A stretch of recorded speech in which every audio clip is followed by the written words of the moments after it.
Today we will spend 5 minutes to take you through the process of appliance testing a Class 1 piece of equipment using the 6500 Mark II.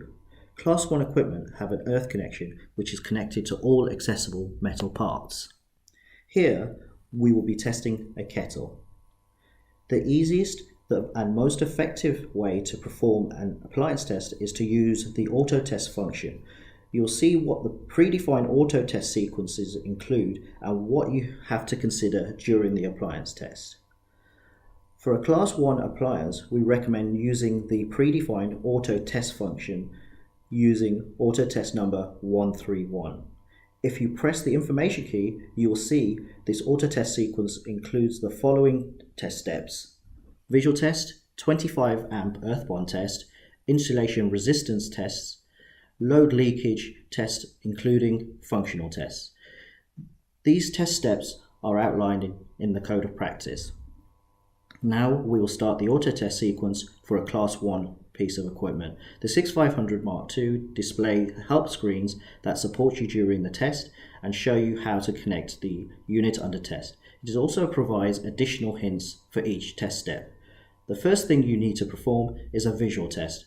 Besides the electrical test, the visual test is the most important test. If the appliance fails the stage, you should not proceed with the electrical test and fail the appliance. You will need to check the housing, cable, plug, and strain release for any damage or defects. Also, soiling or corrosion, anything which affects the safety of the equipment.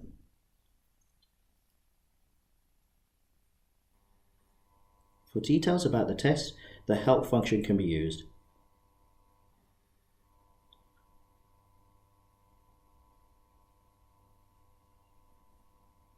Confirm the positive outcome by pressing the yes key.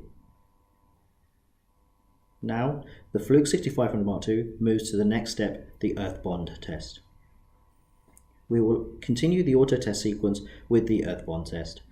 The help screens of the 6500 II support you during the test and show you how the unit under test must be connected.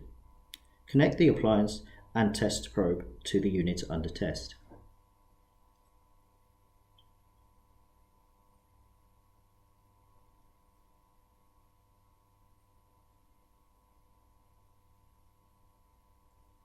Now start the test. According to the code of practice, the mains lead of the unit under test must be moved over its whole length. You will see if the result has passed. If the test fails, this could be due to the lead length. The 6500 II helps by allowing you to recalculate the pass limit according to the lead length, instead of having to retest the appliance after manually calculating and reprogramming the pass or fail limit. Here you can see a failed Earthborn test. Enter the setup screen and input the cable length plus cross-sectional area. Then press yes to confirm and apply the new pass limit. Now the Fluke 6500 II moves to the next step, insulation resistance test. The appliance test is continued with the insulation resistance test. Here you can see how the unit under test should be connected. The appliance is still connected Class 1 equipment via the mains plug for the insulation test, so we need to remove the test probe.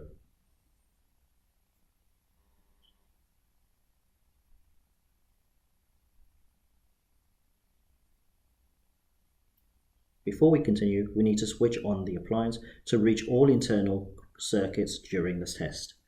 We start the insulation test while the appliance is switched on and see that the result has passed. Now the Fluke 6500 Mark II goes to the next step, earth leakage. We will carry on with the earth leakage load test, which includes a function test. The 6500 Mark II immediately shows you how the unit under test must be connected. Leave the appliance connected as shown in the diagram. Ensure the appliance is switched on. Once started, we get to a warning that the appliance will be powered. For safety reasons, this must be confirmed before we continue. The leakage load test is now performed, so the appliance will be powered with mains voltage. At the end, the test results of leakage current, load current, and apparent power are displayed. After this, the overall test result is displayed, in this case a pass. The pre-test pass or fail levels will give you a clear display of pass or fail and ensure that the appliance test is positive and all test results are inside the limits according to the code of practice. In case there are other safety measures, for example portable RCD, these must be tested and ensured that the appliance conforms to the local regulations. Now we can save the test results to the memory for further documenting. You can enter data using the onboard keyboard. The reference number for each test is the appliance identification number, which we enter first. We enter additional data for location, the equipment description, and any remarks.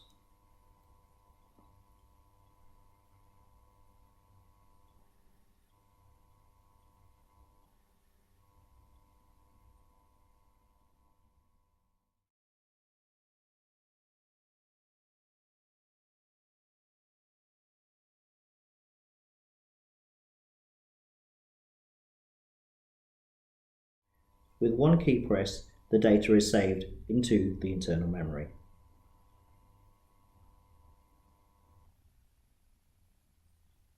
To pass the tested appliance, we stick the test label on the piece of equipment. We've already marked the label with the test date. The retest date is decided by the on-site duty holder. The Fluke 6500 Mark II leads you through the test procedures, supports you at every step, and gives you a clear pass and fail status of the equipment. For more information, please visit our website.